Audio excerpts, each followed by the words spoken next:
tardes a todas y a todos. Es un placer inmenso estar una vez más en este salón y con estos temas sobre poesía y literatura latinoamericana y un orgullo inmenso por tener a nuestro lado a Rómulo Bustos, gran amigo, gran profesor, mejor poeta. Sí. Excelente pintor también, lo cultiva todo. Debo reconocer ahora que no nos oye él que su principal, el bien que más cultiva es la amistad. Hace muchos años que nos conocemos y si en el amor existen flechazos, en el amor de amistad existen flechazos también. Y fue lo que yo sentí por él y creo que él también por mí. Hace muchísimos años, allá por el siglo XVII, cuando él empezaba a escribir silvas. Así que una brevísima síntesis biográfica. Nació hace muy pocos años, apenas 5 o 6, en la hermosísima ciudad costeña de Santa Catalina y él dirá de Alejandría. Ciudad hermosa donde las haya, a unos 40 kilómetros al noroeste de Cartagena de Colombia, en la costa caribe colombiana. Es un caribeño de verdad. Debo decirles a ustedes que para los que consideren que la pintura de la persona del Caribe, del ser del Caribe, lo pintó García Márquez y ahí quedó pintada, les digo a ustedes que no es así. El Caribe es mucho más que García Márquez. El Caribe es mucho más que 100 años de soledad. El Caribe colombiano es mucho más que todo eso. Y en buena medida todo eso lo vamos a ir descubriendo esta tarde con Rómulo. Rómulo es profesor en la Universidad de Cartagena, en Colombia, una universidad hermana y en una facultad que reconozco que siento, os diría que casi más que esta como mía, porque la fundamos entre varios amigos gracias al impulso del rectorado de la Universidad de Cartagena hace ya bastantes años. Y para mí me quedó como una de las aventuras más bonitas, académicas vividas nunca, porque fue precisamente la creación de una facultad en una ciudad que no quería tener esa facultad, que no la quería tener. Y Daniel, tú me dirás, ¿y por qué no quería tener una facultad de ciencias humanas esa ciudad? Porque en esa ciudad existían y existen dueños de la historia, dueños de la cultura, dueños de la literatura, y desde luego lo que no querían es que eso trascendiera al común de los mortales, y mucho menos a la enorme cantidad de muchachos y muchachas, pelados como decimos nosotros, sardinos como dicen estos cachacos, que se pusieron y que entraron masivamente a la facultad. De manera que fue un orgullo. Recuperar, es una universidad, la de Cartagena, que fundó Bolívar y la fundó y dijo que bueno, que esto sirva para todos los ciudadanos, y resulta que tuvieron que pasar 200 años para que eso se hiciera verdad, por lo menos en lo referente a las ciencias sociales y a las ciencias humanas. Y Rómulo, desde el principio, fue uno de los profesores que empezó no a desbravar muchachos o muchachas, sino a empezar a compartir esa extraordinaria cultura del Caribe entre esos muchachos de nivel, de estrato 1, 2 y 3, que son la mayor parte de los estudiantes que llegan a la universidad, es decir, estudiantes con muy pocos recursos. Yo recuerdo en muchos casos estudiantes que nos venían con la boletica del bus y no tenían otra cosa, y llegaban por la mañana y se estaban todo el día en la facultad hasta por la noche, y a veces no había ni para almuerzo. En esas condiciones se creó una extraordinaria facultad que ha producido gente formidable, entre los cuales debo citar a varios doctores por la vida, que ahora son profesores en Cartagena y en otras universidades de Colombia y que salieron de esas aulas. Yo todavía recuerdo alguno de ellos, no voy a citar su nombre, pero ahora es vicerrector de la Universidad Nacional. No vamos a decir quién, pero eso fue uno de los muchachos con los cuales empezamos a trabajar en esa facultad. Entonces, bueno, presentado la base del personaje, no me toca sino dejarle con él. Él quiere hacer una pequeña presentación y algunas lecturas así de choque de su último libro. Luego vamos a empezar con un conversatorio que evidentemente va a tener que ver con la historia, con la literatura, con la cultura caribe del Caribe colombiano y con las miradas de un poeta, de un artista, de un pintor con respecto a la literatura, a la filosofía y a la cultura en general. No solamente, y en una extensión desde, como se podría escribir, desde el Caribe al resto de América Latina y de América Latina al mundo. Así que, Rómulo, muchas gracias por estar esta tarde con nosotros. Te pincho aquí. Eso es. Bien, gracias, Juan. De verdad es un gozo compartir contigo esta conversación y bueno, que es una conversación extensísima, ¿no? Tenemos, bueno, de muchas partes de Latinoamérica, de mi tierra, cartageneros y bueno, de España, en fin. Que Juan Marquina es un maestro de la conversación y el diálogo, de la urdimbre, de los encuentros, ¿no? Él habló de Facultad de Ciencias Humanas y yo puedo dar testimonio. Fe, recuerda la palabra fe, fe que es Atenas, igual, en verdad de ello, y sé de la devoción realmente que puso a esa facultad que ahora todavía está produciendo sus frutos. Y a propósito de encuentros, también esta ocasión de agradecerle a nuestro querido Juan Marquina, que fue un hombre, que es uno de estos historiadores, espero que haya muchos, ¿no? Yo conozco pocos historiadores que aman la poesía, ¿no? En esto de los encuentros, Juan hizo una cosa maravillosa que yo agradezco eternamente. Cuando me lo propuso me asusté un poco, ¿eh? ¿Qué fue lo que me propuso? Publicar mi obra reunida de poesía. Y yo decía, pero obra reunida, pero si yo apenas he publicado 3 poemarios, ¿qué es eso? Pero él apostó por ello, justamente en una colección que se llama Encuentros Americanos, y esa imagen del encuentro preside la personalidad de Juan Marquina. Bueno, él les anunció, y voy a hacer una lectura breve, y lo voy a hacer simplemente para dar algunas puntadas y propiciar un poco la conversación. Iba a comenzar con Socrática, pero cambié de idea. Bueno, voy más bien no, de Sócrates al cangrejo hay alguna diferencia, ¿no? Pero bueno, este poema se titula Del cangrejo ermitaño, y dice así: rara costumbre la del cangrejo ermitaño. Se le va la vida buscando caparazones de otros moluscos, latas, recipientes vacíos. Toda suerte de objetos cóncavos abandonados por sus antiguos huéspedes para instalarse en ellos. Es posible que todo se deba a una compulsión turística por la novedad o a un síndrome de inestabilidad casi metafísica o a simple ejercicio peripatético de quien tiene demasiadas patas para ejercitar. ¿O habrá algo más de fondo en todo esto? Quizá convenga preguntar al secreto cangrejo ermitaño que habita en cada uno de nosotros. Ese que sin duda acaba de escribir este poema. Y vamos a lo que podría ser un avant-première, una lectura de unos poemas de un libro de próxima publicación. En mayo estará en circulación este libro. Y voy a leer un poema. Este poema se titula, a ver, Proverbios.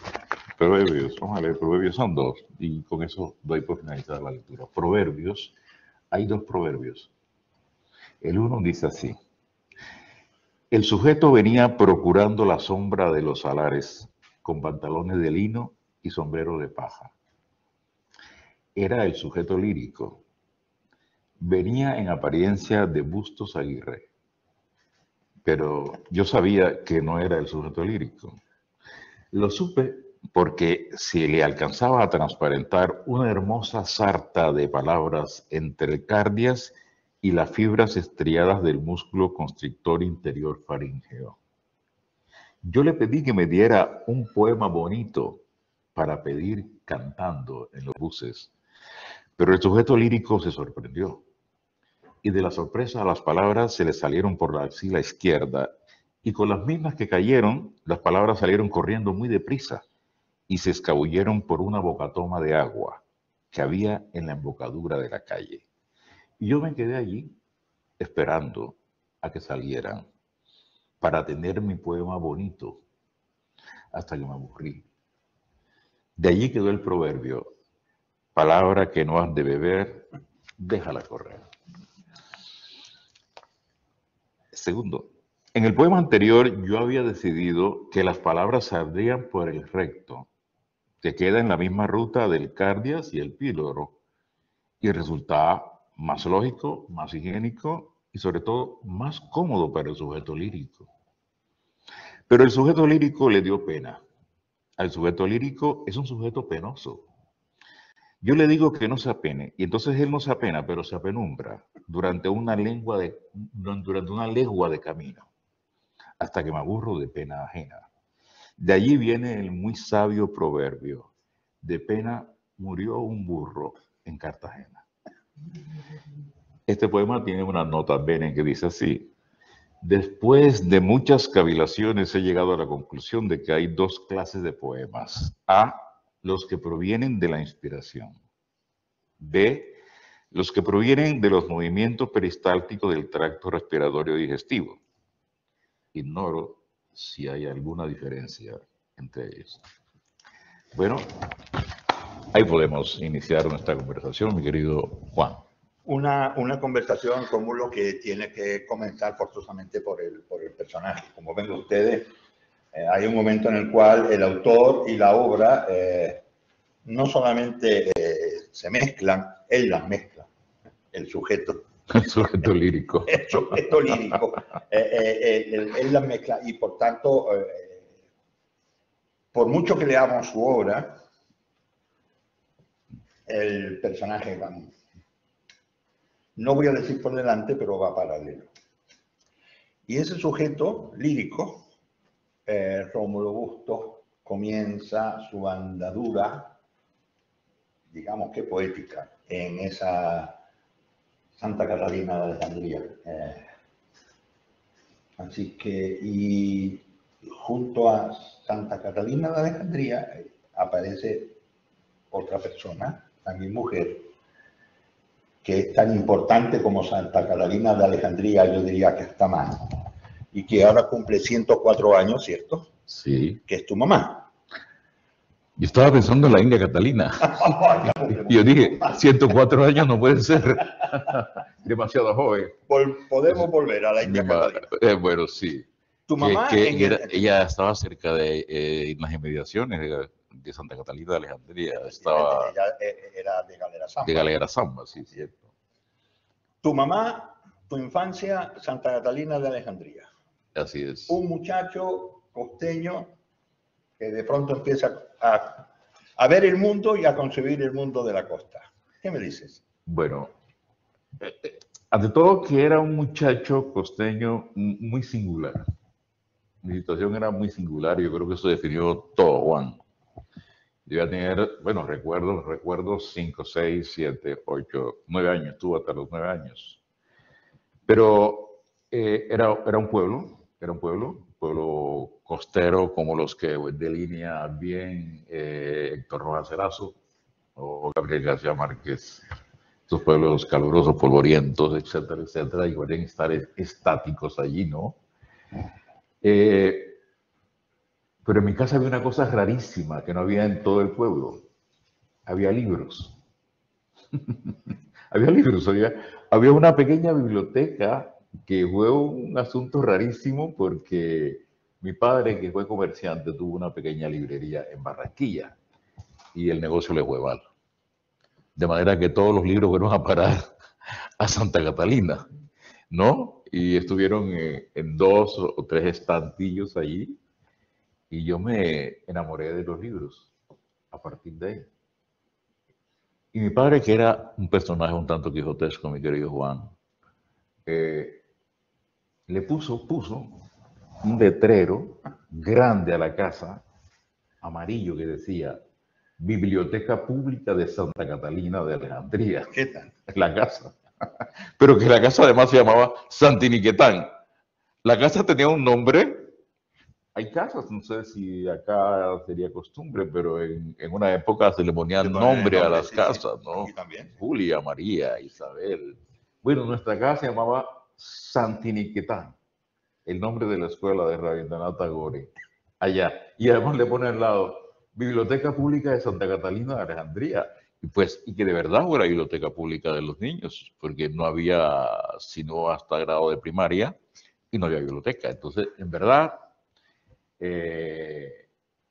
yo estuve ahí con los libros, los manoseaba, yo era quien les ponía a los niños los libros que está buscando, yo era quien sabía buscar una enciclopedia, entonces ahí comenzó todo el cuento, ¿no? Eso en un entorno eh, netamente poblano, ¿no? De campesinos, ¿no?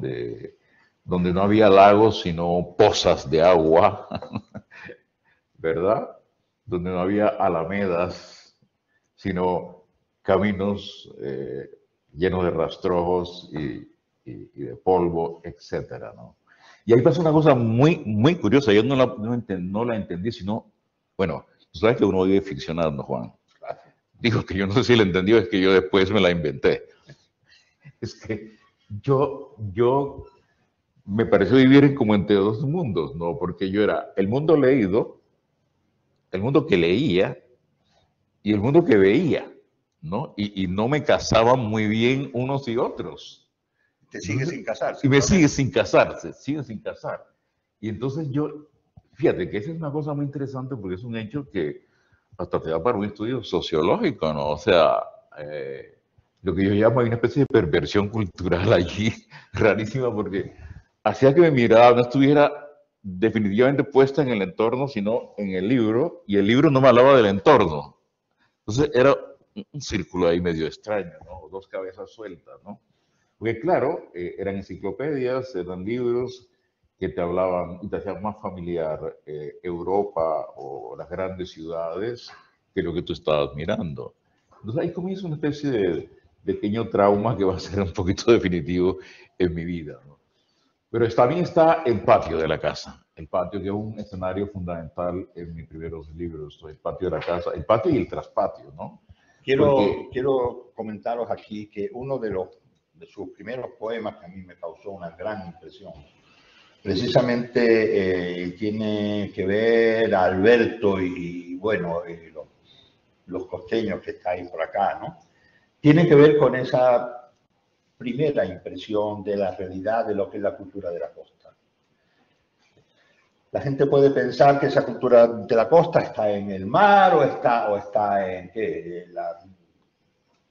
No, está en los traspatios. en los Porque traspatios. ahí se cuece no solamente la sociabilidad, sino la transmisión de la cultura y la transmisión de los saberes. A veces por largas conversas, a veces por ósmosis, a veces por los olores de las comidas, a veces porque por el traspatio pasa mucha gente y dice, cuenta y no. Yo recuerdo uno de los primeros poemas que tuve la ocasión de leer de Rómulo, donde en el traspatio hay un árbol, que es un camajorú, un árbol muy de la costa, y ese camajorú conforma uno de los poemas más bellos de los primeros libros de Rómulo, donde el camajorú no solamente es un árbol real, sino es algo del cual se va a brotar y gracias al camajorú y a los caballos de palo que se hacen con El matarratón. con el matarratón, que es otro árbol importante, se puede trasegar el mundo, ¿cierto, Rómulo?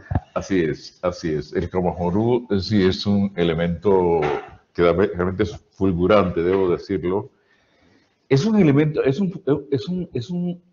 una entidad, yo la viví, es decir, como la viví yo a mis pocos años, una entidad que por ahí mencionaste tú, algunos estudios sobre culturas sagradas, ¿no?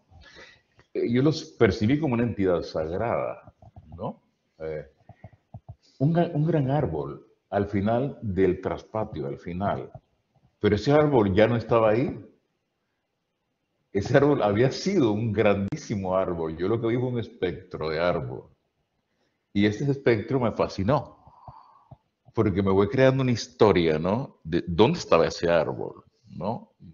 Estar abajo, las ramas donde están abajo, están arriba. Y ahí comienza la ficción Hay de posibilidad este universo. de que lo puedan leer. Lo tenemos por aquí, el Kamajurú. Es posible, pero tocaría buscarlo con mucha, de pronto, con alguna dificultad. Tú puedes ir hablando del Kamajurú y de los traspatios y de todo el trasiego cultural, y yo lo puedo ir buscando aquí. Bueno, ¿Te parece? ese es el tercer libro que está ahí en esa obra. Justamente se hablaba de Héctor Rojas Erazo ahorita, nuestro amigo coterráneo Héctor Rojas Erazo, que es un gran maestro de la literatura costeña del Caribe, una de las piedras angulares, donde de alguna manera aparece eso que técnicamente en los estudios literarios se dice el cronotopo del patio, ¿no? Lo fija. Y hay una frase muy emblemática de él en que dice él: yo no soy de un pueblo, dice Héctor Rojas Erazo, soy de un patio, ¿no? Eso refuerza la imagen sociocultural del patio en la cultura del Caribe, tal como había pergeñado Juan, y que yo viví de una manera también muy intensa, ¿no? Y que es el cuerpo de este libro titulado así, En el traspatio del cielo, donde los personajes son obviamente ficcionalizados. La madre, los hermanos, ¿no? Los árboles, las figuras celestes que imagino yo en el cielo, en las nubes, ¿no? Todo un mundo simbólico que se va tejiendo allí a partir de referentes muy concretos y directos que hacen parte de mi entorno. Fíjense que eso tiene que ver un poquito con el trauma de que hablaba ya ahorita, ¿no? Ahí en ese poemario hay una voluntad de ir a esas cosas de las que de alguna manera me ponía como en tensión el mundo leído, el mundo leído, el mundo vivido. En este poemario, cuyo escenario es el traspatio y el patio, ¿no? Hay una intención de ir acotando eso que es particular, propio, específico y por ello cargado de plena significación, ¿no? Porque yo intento mucho en mi poesía eso, o sea, a través de lo concreto, llegar o que se asome lo inconcreto, ¿no? Lo meramente simbólico, ¿no? Bien, aquí Juan ha hecho la labor de encontrarnos el poema En el traspatio del cielo, ¿no? Perdón, el poema Camajorú. El poema Camajorú tiene dos partes. Si le puedes dar con la flechita, puedes avanzar. Aquí. Él tiene dos partes. La primera parte dice así: en lo hondo del traspatio, más allá del mango, de los durmientes ciruelos, está el árbol solo, el solitario Camajorú, rodeado de sed, hechizado en el tajo de luz en que una vez se le abrió el cielo. Todos lo miramos de lejos, pero sus ramas ya no podemos verlas. Sus ramas son invisibles. Sus ramas volaron a lo alto. Sus ramas quedaron prendidas en lo alto y son ahora el techo del mundo. Ahí está en ese... ¿Vamos a la segunda parte? Sí. Le podemos dar, No. Sí, con la flechita le damos. Así aquí está. No. Tú conoces mi computadora mejor que yo. Segunda parte de Camajorú. Bajo las raíces del Camajorú hay otro árbol. El Camajorú de la tierra y el Camajorú del cielo. Al Camajorú de la tierra se asciende bajando, como en la escalera de un sueño, y echa un fruto redondo como preñez de luna. Del Camajorú del cielo, poco sabemos. Dicen que si uno come su fruto, puede quedar ciego. Los ángeles de él se alimentan. Ese es el Camajorú. Luego viene un salto de Santa Catalina de Alejandría a Cartagena. Cartagena de India, sí. Un salto, Es un absolutamente. salto. Yo recuerdo el camión donde íbamos de mudanza.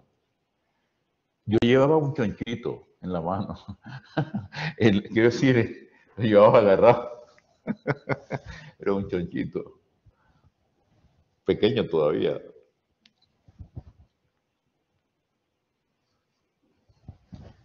Cartagena, esa es otra etapa, ¿no? Cartagena de Indias. Bueno, yo soy una persona de origen popular, mi entorno fue popular siempre. Yo llego a Cartagena y del patio paso a los barrios populares de Cartagena. Siempre viví en los alrededores de Cartagena, del centro histórico, ¿no? Yo al centro histórico de visita. De visita, voy a Cartagena, al centro histórico. Pero barrios populares, ¿no? Y esos barrios, por ósmosis, porque no es una cosa que tú hayas meditado, ¿no? Me pusieron en contacto con la cultura popular, pero particularmente a través de algo, que es la música. La música, yo recuerdo vivir en un callejón, una calleja, ¿no? Bueno, un barrio popular que tiene un nombre muy simpático, el nombre del callejón era Callejón Berlín, y el barrio era Boston. ¿Te puedes imaginar eso? Vivías en Berlín, en el barrio de El Boston. barrio Boston, ¿no? Y pasando la avenida Pedro de Heredia, que tú conoces muy bien, quedaba el barrio de España. Y al lado del barrio de España quedaba el barrio Bruselas. Y contiguo el barrio Amberes, o sea, había un llamado cosmopolita allí, ¿no? Pero quería hablar de la música, ¿no? La música. Yo puedo recordar eso como una epifanía casi equivalente al Camajorú. Salía del callejón yo y entraba a otra calleja que también tenía un nombre muy simpático, el Camino de en Medio. Sí, ese nombre lo puso un monje budista o algo por el estilo, ¿no? El Camino de en Medio. Y en ese Camino de en Medio había unos que llamaban accesorias, grandes accesorias. Quizás el primer conjunto. ¡Oh! ¿Pasó algo? Ningún problema. Ningún problema. Bueno, la vida es eso, ¿no?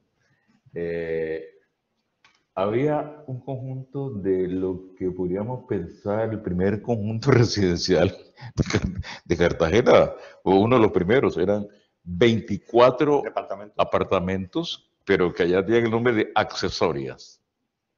Uno pegado a los otros, pues, totalmente populares. Las accesorias del obispo en el centro histórico de Cartagena. Justamente. Bien. Allí había por lo menos 4 picos en esas accesorias. En diferentes accesorios, 4 picos, que son unas cosas monumentales para amplificar la música. ¿Sí? Y lo que se oía era música antillana. Y a veces estaban los 4 picos juntos sonando en esa calle ancha, en el camino de medio, cada uno con su música. Pero yo lo que recuerdo fue a una niña, bueno, una niña, no era una muchacha morena, con un cuerpo muy extraordinario, bailando. Yo recuerdo la canción, ¿no? Descarga Chihuahua. Descarga Chihuahua, no lo puedo olvidar. No lo puedo olvidar. Y estaba bailando allí, en mitad de la calle, con los pies descalzos. Y para mí, eso fue como una epifanía, una cosa así. Una revelación, una cosa extraordinaria. Yo no puedo dejar de escuchar ese disco sin recordar esa imagen y sin que me entre la vibración del baile interior. Me comentaba, así, ahora que tampoco él no nos oye, es que cuando la pandemia, en el encierro, mientras algunos hacíamos bicicleta estática, otros hacía pesas, él bailaba. Yo creo que se estaba acordando de Descarga Chihuahua, por supuesto. bailando en medio de la casa. Por supuesto, sí, sí, sí, es verdad. Mientras hacía las actividades que todos hicimos en pandemia, mi manera de ejercitarme era poniendo una serie de música, de discos, y comenzaba, por eso fue que te mencioné, con uno que lo conocí por una referencia tuya. Fue Dile a Catalina, de Bebo Valdés, ¿no? Y Cachao. Ahí. Entonces yo comenzaba, por eso es una música de una cadencia verdaderamente insuperable. Pero remataba con Descarga Chihuahua,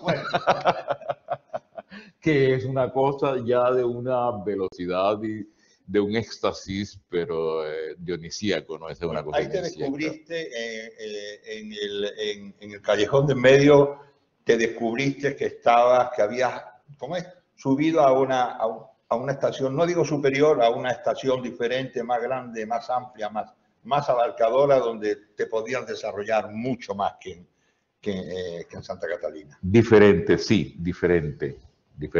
Era, pero antes que todo fue la música.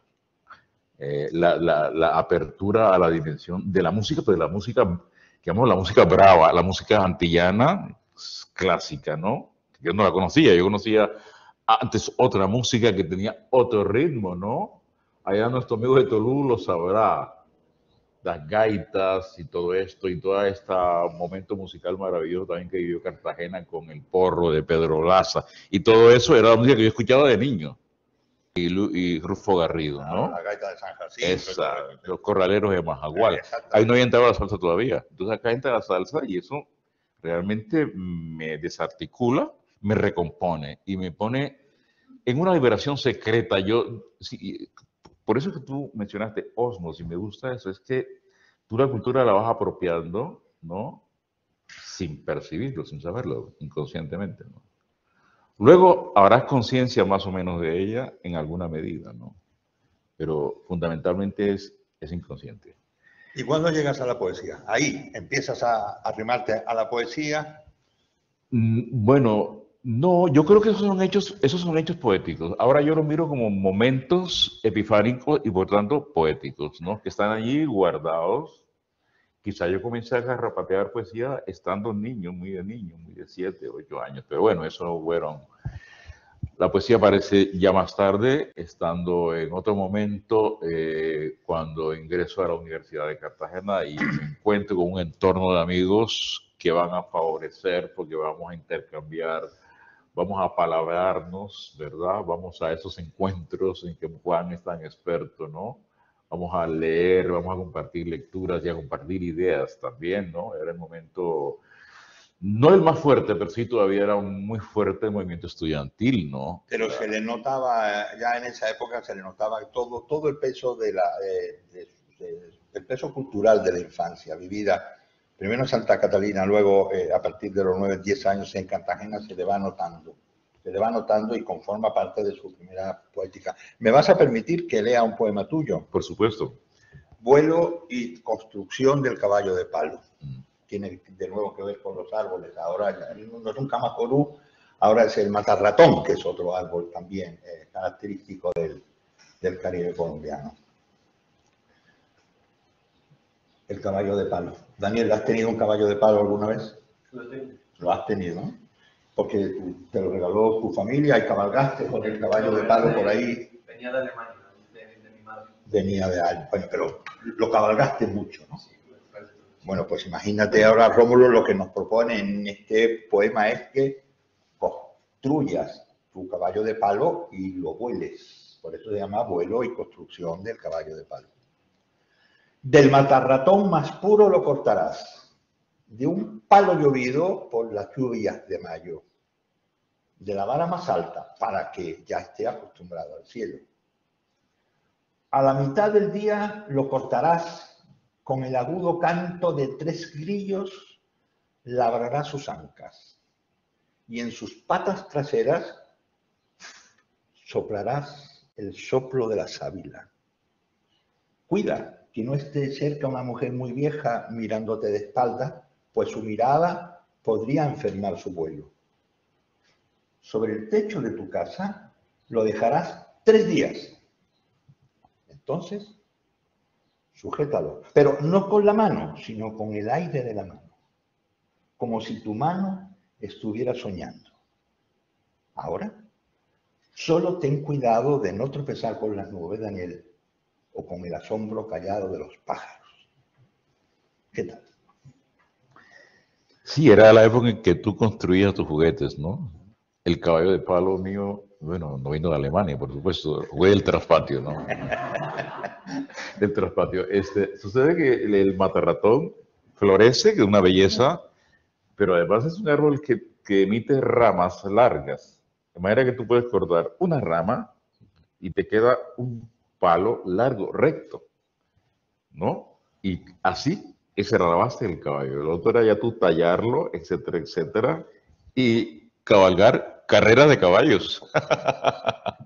Pues que claro que en los pueblos parte de las fiestas eran las carreras de caballos. ¿Va? Entonces nosotros de niños imitábamos cada quien con sus... Llegas a la Universidad de Cartagena y claro, a una universidad que no tenía, imaginaros una persona como Rómulo, que ya tenía su carácter, digamos, de una gran talla cultural y artística muy definida, pero no había facultad de humanidades. Entonces, ¿a qué carrera tienes que ingresar? Mira, a la que ingresaron todos, curiosamente, todos los amigos, que había más de uno en la situación mía, ¿no? Allá nos encontramos, en la Facultad de Derecho. Y era supuestamente lo más parecido a humanidades, ¿no? Todos nuestros grandes amigos, Alfonso Müller, a Willy Caballero, todo el mundo ingresaba. Jorge García. Jorge García Busta. Entra a la Facultad de Derecho. Así que imagínense, él hablaba hace un momento y ahora vamos a volver a eso del movimiento estudiantil y todo eso en esos años en Colombia tan importante, pero desde la Facultad de Derecho, ¿os imagináis qué choque tan grandísimo el de Rómulo Busto con el derecho civil? Es terrible. O con el derecho penal todavía más, ¿no? Eso fue terrible realmente. Pero un momento muy definitivo, porque un momento en que yo me encuentro y conozco a Alfonso Munera. Y ahí comienza la gran hermandad. Tenemos un hermano común, fundador y decano muchos años de la Facultad de Ciencias Humanas, uno de los grandes historiadores colombianos, por supuesto, que lo van a tener ustedes como profesor en el curso de alta especialización dentro de unos meses.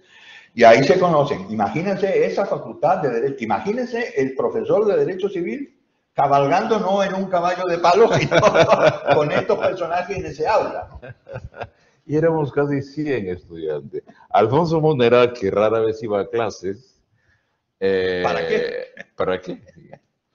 En ese momento, él había sido ya un dirigente estudiantil muy importante en Bogotá y había venido a tranquilizarse un poco a Cartagena a Derecho, y ahí nos encontramos. Y bueno, comienza toda una actividad cultural. Alfonso, como Juan, por eso la hermandad que hay entre ellos, particularmente, porque también Alfonso también es dado a tejer encuentros, no a tejer, a hilar, etcétera. Y había estado armando un grupo en torno al cine, Cineclub, donde se presentaron las primeras películas cubanas en Cartagena, fue en ese Cineclub, ¿no? Ahí yo hago parte del Cineclub y bueno, ese es el grupo que son estudiantes de Derecho casi todos, ¿no? Pero que son como, buscan un refugio, otra cosa, que el derecho no es el derecho civil, lo que están buscando es el derecho penal, ni mucho menos, ¿no? Que están buscando, que hacen la pregunta por el ser humano, por el hombre, y lo hacen a través del arte, en este caso el cine, ¿verdad?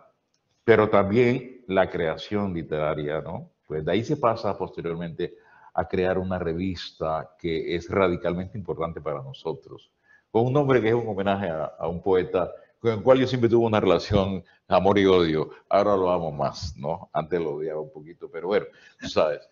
Luis Carlos López, que es el poeta de Cartagena y del Caribe por excelencia, y pues, la revista en honor a un pueblo llamado Entero Menor, fue un elemento también que sirvió de eje. Además, ese Cineclub, la revista, una página cultural, un programa de radio llamado Voces, todo eso allí, ¿no? Y con los mismos compinches. Y la música. Y la música, siempre la música, claro.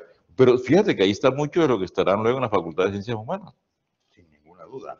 Están ya algunos ahí. Ahí están ya el germen de lo que luego fue la facultad. Y sobre todo además, pero imaginaros de los años de los que estamos hablando. Estamos hablando de los primeros 70, el momento en el cual la Revolución Cubana tiene una fuerza muy importante, el cine que se está haciendo, la vida cultural de la Casa de las Américas que se está proyectando desde Cuba hacia todo el Caribe. Estos jóvenes universitarios lo toman, lo potencian, lo hacen suyo y comienzan a hacer una construcción. Un reclamo que va a comenzar desde luego y por, y esto es sumamente importante, y ellos fueron los iniciadores ya en esa época, de que a pesar de que el departamento se llamaba y se llama Atlántico, dejar de considerar el Caribe como el Atlántico y empezar a hablar del Caribe como del Caribe. Sí, por eso se deja de hablar de la costa atlántica colombiana y ellos solo que dicen, no, ¿cómo Atlántico? Si esto es el Caribe. Entonces es la primera vez que se empiezan a hacer estas lecturas del Caribe, juntando Jamaica, juntando los autores de lengua francesa, de la poesía que tiene una importancia grandísima, a la influencia de Venezuela, de Panamá, de Centroamérica. Es decir, el Caribe como, no como un lugar céntrico, de Dominicana, por supuesto, o de Puerto Rico, ¿no? No sí, como un lugar excéntrico, sino un lugar de concentración de un conjunto de culturas y de fuerzas culturales gigantes, de lengua, de música, que constituye ¿cómo se dice? El eje articulador de toda esta formidable generación que acaban por fin cambiando el nombre después de muchos años, ¿no? Ya nadie habla de la costa atlántica colombiana, claro, la costa caribe, ¿no? Y la gente en Cartagena, en Tolú, en Santa Marta, en Barranquilla, se considera parte del Caribe. Cosa que cuando ellos están arrancando esto no era tan así. No era así. En ese momento hay una cosa muy interesante, Juan.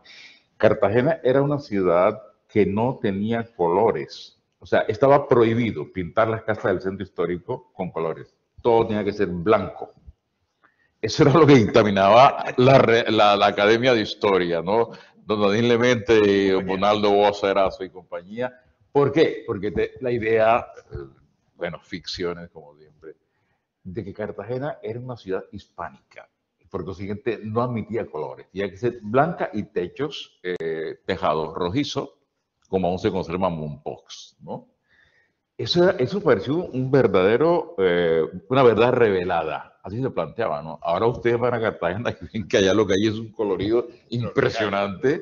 Cartagena dejó de ser la ciudad hispánica, que bueno, está España ahí por supuesto, pero ahora se mira más como una ciudad caribe.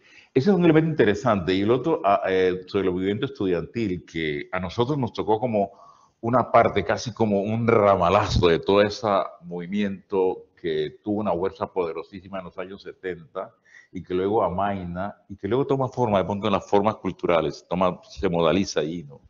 Pero que ahora, en Colombia, lo que está pasando en Colombia en este momento, en términos de elecciones, próximas elecciones, de la lucha política que hay en este momento en el país, también es producto del movimiento estudiantil, un resurgimiento que a mí me pareció verdaderamente extraño cuando surgió, y que viene casi del año 2010, luego en 2019 y luego en 2021, que fue el gran estallido social en que participaron muchísimos los estudiantes, jóvenes en general, pero también los estudiantes universitarios, y son los que le han dado esta forma realmente muy particular.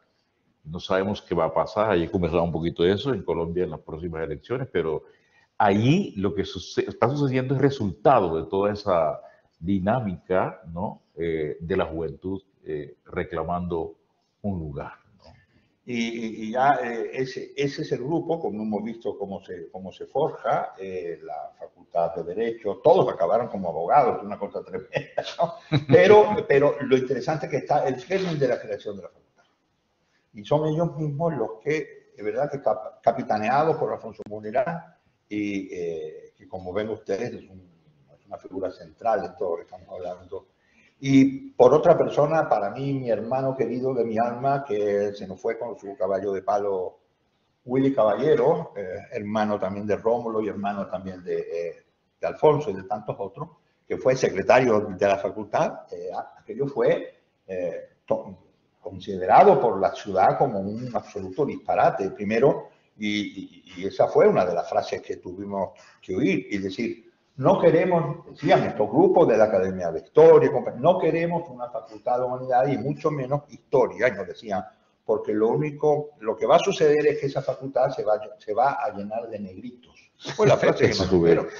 Y exactamente eso sucedió, porque para eso estaba pensada la facultad. Y lo segundo era, el segundo, como antes, el segundo epigrama, ¿no? Era que va a pasar con la historia cartagenera el día que los negritos empezaran a hacer su historia. Claro. Ese era, esos dos epigramas se cumplieron. La facultad se llenó de negritos y los negritos acabaron escribiendo su historia maravillosamente bien. Una historia completamente diferente, donde los actores dejaron de ser Pedro de Heredia, los conquistadores, y pasaron a ser los hombres y las mujeres que habitan y habitarán la ciudad de Cartagena en toda su amplitud social, económica, política, ideológica, cultural, todo lo que ustedes quieran, hasta transformación. Ahora, tu comentario, Rómulo, sobre eso. ¿Cuál es el impacto que va a tener sobre la ciudad la Facultad de Ciencias Humanas? Bueno, es un impacto radicalmente extraordinario. Piensa nada más en un evento, ¿no? En un evento que Alfonso hizo, todavía lo sigue haciendo, que son los seminarios internacionales de estudios del Caribe. O sea, eso es una cosa realmente monumental dentro de esta historia de Cartagena, de estas transformaciones, ¿no? 20 seminarios, y ahí se congregó pues todas las personas que estaban pensando el Caribe, desde el Caribe insular, ¿no? Y Cartagena, que era una excentricidad, pues entra en el juego y sede de un punto de encuentro, y por ahí han pasado una cantidad de profesores estudiosos de la caribeñidad impresionante, ¿no? Yo recuerdo particularmente porque, bueno, por lo literario me impactó mucho. Ahora no estoy muy de acuerdo con lo que le escuché decir, ¿no? Ahora, pero sí que es muy interesante. Antonio Benítez Rojo, ¿no? La idea de la isla que se repite, ¿no? Que fue muy emblemático de los estudios caribeños de literatura, ¿no? Y bueno, y tantos otros. Marquena, pues, obviamente se paseaba por ahí como Pedro por su casa, ¿no? Realmente era un invitado de todos los seminarios, y eso creó un clima, ¿no? Eso creó un clima, creó una nueva visión, contribuyó a crear una nueva visión de Cartagena. Eso fue uno de los puntos más claves para, digamos, volcar, para construir la nueva visión de Cartagena, ¿no? Que es la que nos ha estado planteando Juan, ¿no? Bueno, y luego como resultado numerosas tesis de grado, ¿no? De maestría también en esta dirección que, oye, ¿existe la Academia de Historia todavía en Cartagena? Claro que sí. ¿De verdad? Sí. Pero yo no la oigo ya. Bueno, pero ahí está, se sigue reuniendo, ahí está, justamente, ¿no? Se sigue reuniendo en la Casa de la Inquisición, ¿no? Ajá, sí, no en balde es así. Pero sí, la cuestión es que ya, pues es como un círculo muy cerrado que ya no tiene ninguna influencia en la ciudad como antes la tenía, ¿no? Eso. Bueno, estamos para un último poema y pasamos al coloquio con las compañeras y los compañeros. Somos algo de tu libro nuevo. Tenemos un libro, la obra de Rómulo la tienen aquí en la biblioteca, la tienen también en internet. Si alguno de ustedes quiere, se ponen un correo y de mil amores yo también se las paso. Pero, ¿cómo se llama? Este es un libro nuevo que está al salir, ¿cierto? Sí, es un libro que está a salir, debe salir, de hecho, es la primicia. Este mes debe salir, probablemente para la Feria del Libro de Madrid. Tiene un título que es La oscilación perpetua, ¿no? Y le voy a leer un poema. El poema que leí, Proverbios, hace parte de ese libro. Y voy a leer ahora, ya para despedirnos, con una imagen muy amorosa, ¿no? Maravilloso. un poema de amor. ¿Eh? Se llama Poema de amor con piedra. En verdad os digo que ese día ya andaba yo con una piedra. Tropecé con una piedra y le dije, apártate, piedra. La piedra se quedó ahí, parada. Pero por efecto del golpe, por un instante debiste salir de mi corazón y vi tu nombre cruzar el vacío como una bengala. La piedra era sorda, de modo que no insistí en que se apartara.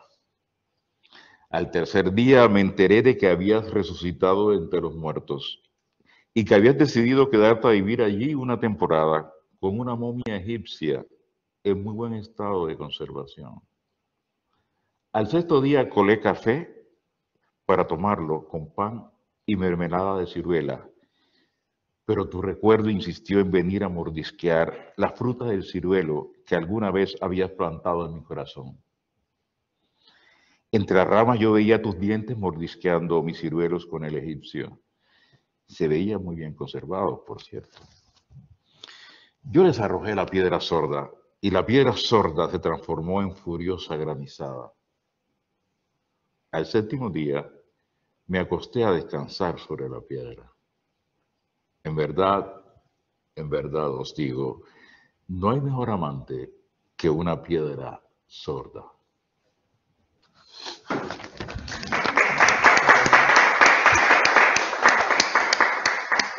Bueno, aquí tienen al poeta, compañeras, compañeros, desde luego también los que estáis en remoto. Aquí tenéis al profe Rómulo. Imaginaros lo que es dar un curso de literatura en la Facultad de Ciencias Humanas de la Universidad de Cartagena con el profe Rómulo. Pues aprovechen. Cuando vayan a Cartagena, por favor, entre Chapuzón y Chapuzón, dense un paseo por esa facultad, que serán bienvenidos. Preguntas, comentarios, opiniones. A ver, José Antonio, tú, si no arrancas tú, yo noto que aquí Siempre me toca a mí, falta algo. Me encanta algo que normalmente los poetas suelen recurrir, que es el amor hacia la nostalgia, ¿no? Ajá. Que es como muy reconfortante, ¿no? Aquí estamos en Sevilla y con el ejemplo de Antonio Machado recortando ese patio con los limoneros, ¿no? Y me ha recordado precisamente a eso, ¿no? Que la nostalgia es como un recuerdo que te lleva a algo, ¿cómo describirlo? Voy a describir con sensaciones, como algo bonito, blandito, calentito, ¿no? Algo que te recuerda, ¿no? Sí. Y me parece como que muy bonito, porque siempre es esa retrospectiva, ¿no? Hacia una propia persona, ¿no? Y mostrarlo a los demás, ¿no? Y me parece precioso, la verdad. Bien, sí, el elemento nostálgico es un elemento capital en poesía, no en toda la poesía, pero sí en gran parte de ella. Sí, el nostos, o sea, el algio, el dolor de lo perdido, etcétera, eso es muy acendrado su presencia en la poesía, sí, Machado, y bueno, hay un enorme listado de poetas de la nostalgia y a todos nos toca un ramalazo. Y yo, pues obviamente en El Traspatio del Cielo es un libro construido con bases nostalgias. Hay otro libro que se aparta un poco ya de ese ritmo buscando, porque no te puedes quedar dando vuelta en la nostalgia, ¿eh? ¿No? Hay que buscar otras rutas. Y, por ejemplo, no sé, para mí la lúdica y el humor son otras rutas más allá de la nostalgia, ¿no? No diría que son mejores, son otras simplemente, ¿no? Otras simplemente. Llega como a momentos, ¿no? Por hacer otra comparativa, cuando estaba contando la historia de esta chica bailando, ¿no? Me ha recordado, me estaba pasando por mi cabeza un poema que es de Baudelaire, que es La chica pelirroja, ¿no? Que es únicamente tratando el poeta, tratar una imagen concreta que ve cuando cruza por la calle, ¿no? Pero que se le ha quedado tan marcado que la va a recordar para toda la vida. Sí, y eso precisamente también lo acabo de ver, ¿no? Sí, sí. Sin caer en la nostalgia, no es un recuerdo, algo espontáneo. Sí, es algo. Es lo que yo llamaba una epifanía, ¿no? Que se queda y que de alguna manera sucede porque de alguna manera te revive lo que yo llamo, bueno, un arquetipo, una cosa muy profunda que está dentro de ti, lo que hace es que de pronto parece que se actualizara en algo concreto, por eso tiene tanta fuerza, ¿no? Tan potente, ¿no? Tan potente, sí, justamente. Bueno, sí. A mí los primeros dos, el caballo de palo y el Camajoru. Sí. Pues me gustó mucho que no es como una poesía descriptiva, sino que suena como si fuera una leyenda, como si te contara contaran un cuento. Parece eso, como me sitúa como, yo también soy de una zona rural, entonces mi abuela me contaba así, historias, un cuadro muy típico alrededor de un fogón, y esas me recordaban así, como cuando yo era niña y creía que esas leyendas eran casi algo reales, como se ve tan verosímil, no sé. Oye, ¿sabes que has dado en un punto que es muy, muy determinante en mi poesía? O sea, ese es un libro en el cual comienza la narratividad, realmente. Antes no. Ese es el tercer libro. Y sí, y la narratividad va a ir siendo una marca que se va a ir, va a ir despuntando con mayor fuerza en la sucesión. Sí es verdad, tiene mucho de narrativo, son pequeños cuadros narrativos. Tienes toda la razón. De verdad que sí. Sí. Y que conste que me costó mucho trabajo, a pesar de que estaba empujado por la nostalgia, porque es que era como romper el esquema, o sea, el esquema, pasar el esquema narrativo al plano narrativo. Hay que tener en cuenta una cosa muy importante. Colombia es un país con una literatura, una poesía muy conservadora. Hay tendencia al conservadurismo formal, no político, no político, conservadurismo formal, ¿no? Entonces, estos cambios, estos giros, digámoslo así, había que hacerlo con alguna cautela, ¿no? Porque tú estás inscrito en una tradición y es que tú ni sabes que estás inscrito en ella, pero está ahí como dice, a mí me gusta una palabra que utiliza un antropólogo mexicano, prótesis cultural que tú tienes incrustadas allí, que no sabes ni cómo, ni quién te las puso, ni cómo, pero están actuando, ¿no? Entonces, quitártelas es harto difícil, ¿no? Entonces... Es muy curioso lo que han mencionado porque no solo es Rómulo, en general, la poesía de la costa caribe colombiana tiene ese aspecto de lo narrativo. Los poemas de Rojas Izquierdo, los poemas de un gran amigo nuestro que también se fue con su caballo de palo, Jorge García Ustas, tenían también mucho de narración. Ahí quiero decirte que en nuestro traspatio, que es nuestra cocina, en nuestra casa, hay permanentemente un poema escrito de Jorge García Ustas. Maravilloso poeta, maravilloso, gran amigo y gran poeta. Que dice, te lo regalo, sin ti ni las plazas, contigo aunque sin sol. Sí. Más comentarios que... A ver, Nadie va a decir algo. Sí.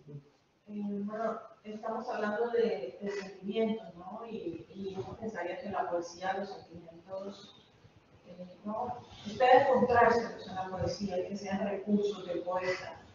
En los últimos años estamos asistiendo a que la historia también está, ¿no? El historiador está haciendo uso de ese recurso de los sentimientos, y hablamos de la rabia, de la ira y del miedo. Pero la compañera acaba de mencionar otro aspecto que también el profesor Rómulo lo mencionó en 2 ocasiones, es la ficción.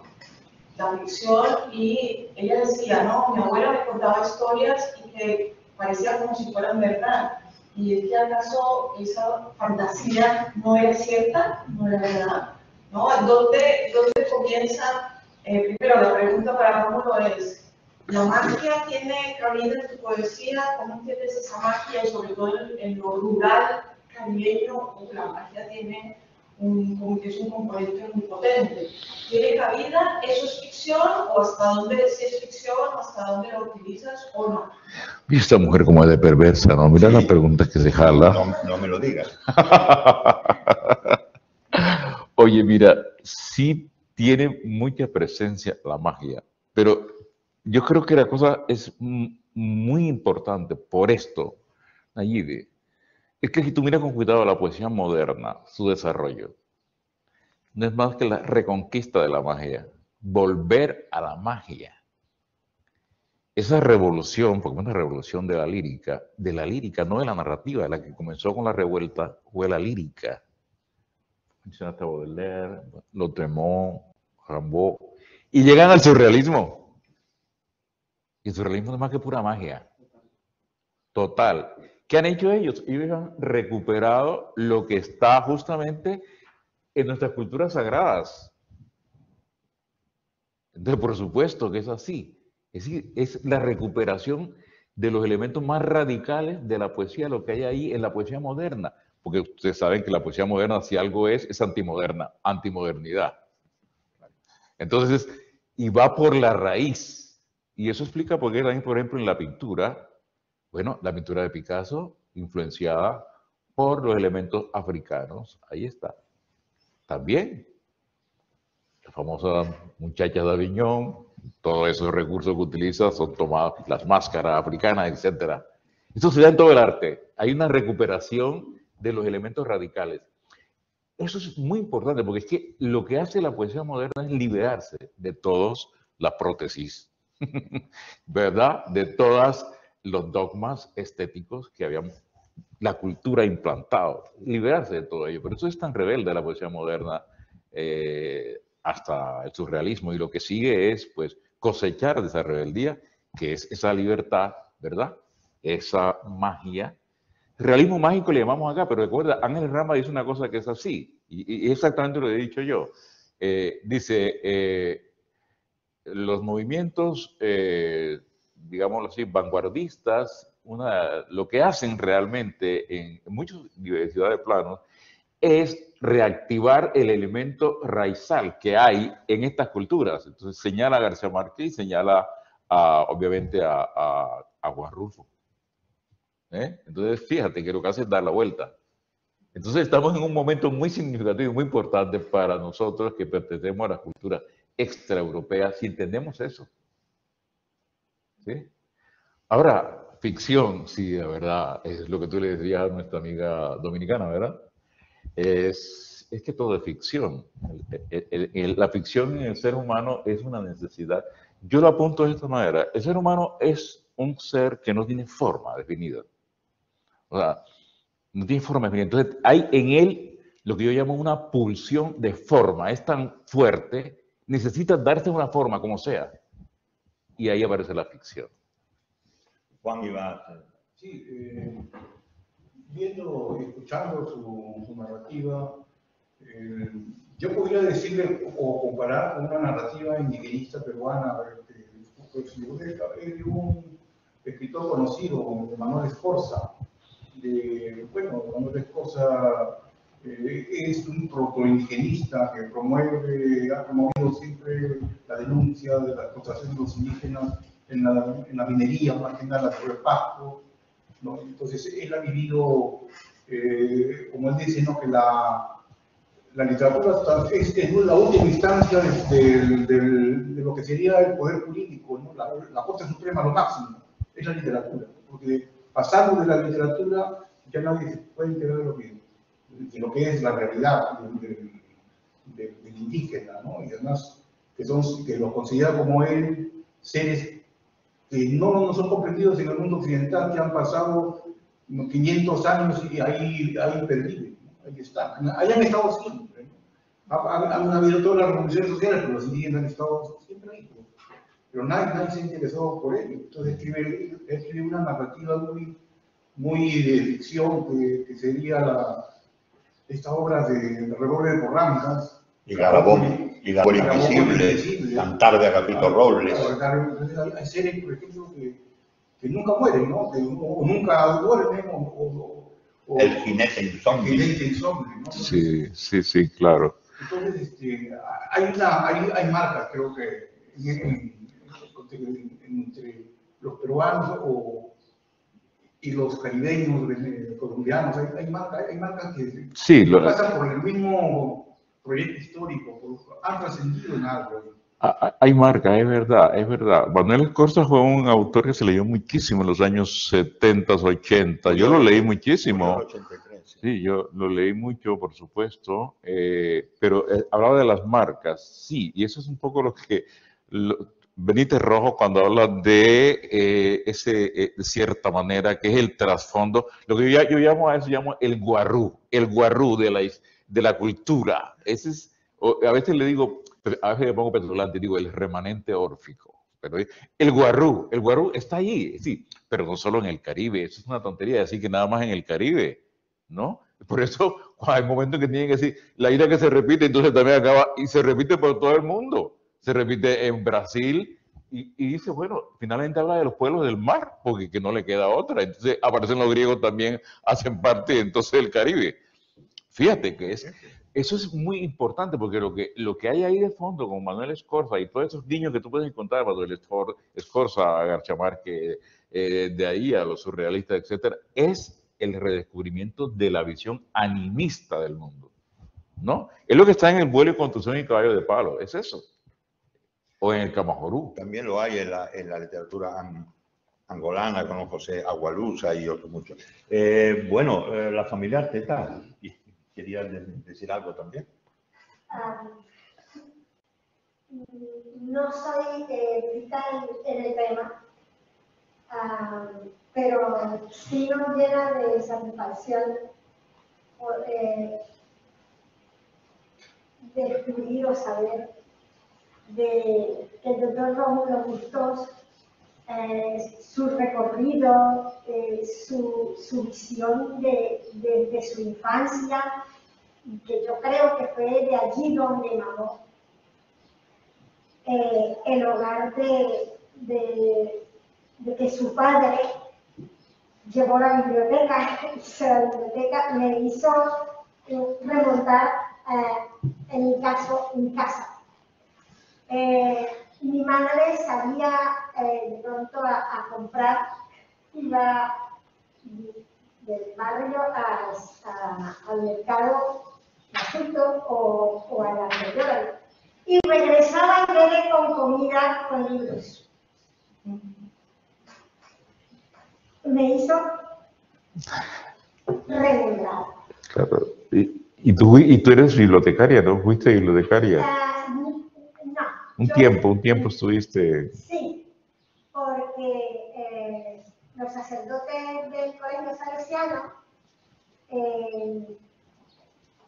para ayudarte un poco en mi familia en casa, yo era la primera que terminaba el bachillerato, la mayor de 8 hijos,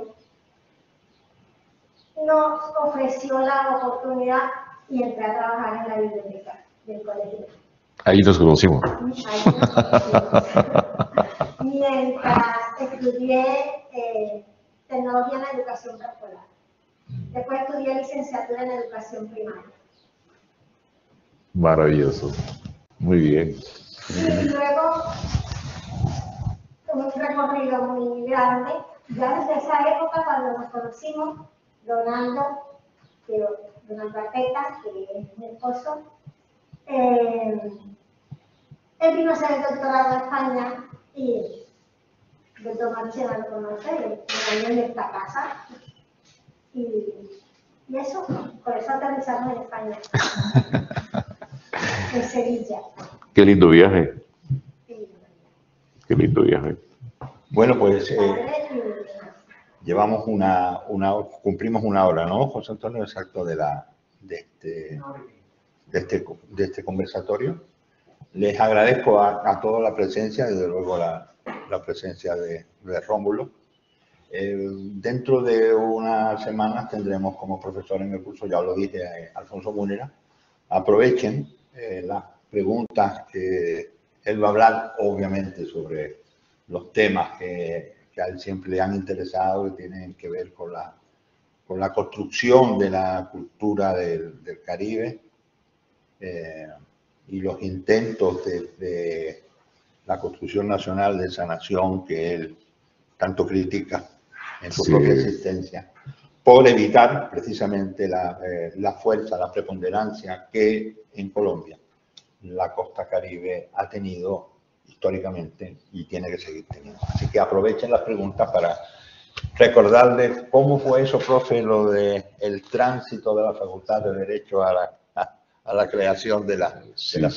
Bueno, van a tener un profesor maravilloso, tus palabras, ya Marqueta lo ha dicho, y yo doy constancia de eso. Tus palabras últimas para despedir esto. Mis palabras últimas, queridísimos. Esto es un encuentro, porque este es un mago de los encuentros, y los encuentros hasta rarísimos, o sea, poesía e historia, que en principio no tienen nada que ver, pero Él es un devoto de la poesía, era un historiador que ama la poesía. Alfonso Mujica también, fíjense. Pero es que eso tiene una razón de ser muy poderosa, ¿no? Es que, a ver, para decirlo en 2 palabras, no demorarnos mucho en esto, es que la poesía finalmente es la forma más elaborada, y es más elaborada y sutil porque justamente trabaja con las emociones y con los sentimientos de resistencia. ¿A qué? Hombre, a las construcciones culturales que nos emblocan. Justamente alrededor de esas construcciones culturales que nos emblocan, es que hay que desarrollar un pensamiento crítico, ¿no? A partir de pudiéramos decir, una visión socrática, entre comillas. Yo no creo mucho en Sócrates, porque Sócrates es una invención, ya se sabe, de Platón. Ok, pero la frase, conócete a ti mismo, que es una cosa que nunca se va a dar, es un buen leitmotiv para aprender. ¡Ay, otra vez! Dios mío. Terrible. Yo muevo mucho las manos, eso es muy del Caribe, ¿eh? Y muy del Caribe, muy sevillano. Ustedes mueven muchísimo las manos. Entonces, yo soy así, cuando estoy hablando, todo lo que está al lado lo tumbo, menos a esta mole. Bueno, entonces eso es importante. O sea que hay una frase que usa Juan Ros, el poeta Juan Ros. Él habla no de interdisciplinaridad, sino de transdisciplinaridad. Y ahí coloca a la poesía. Realmente es el arte. Es realmente lo que de alguna manera anuda en el fondo, o puede anudar en el fondo, o más bien desanudar o desatar en el fondo todas las cosas. Porque la cultura, no lo olviden, la cultura, y la frase ya de cajón, ¿no? De Benjamin, ¿no? Todo documento de civilización también es un documento de barbarie. Entonces, justamente ahí está el lugar de la poesía. Ahí, ¿no?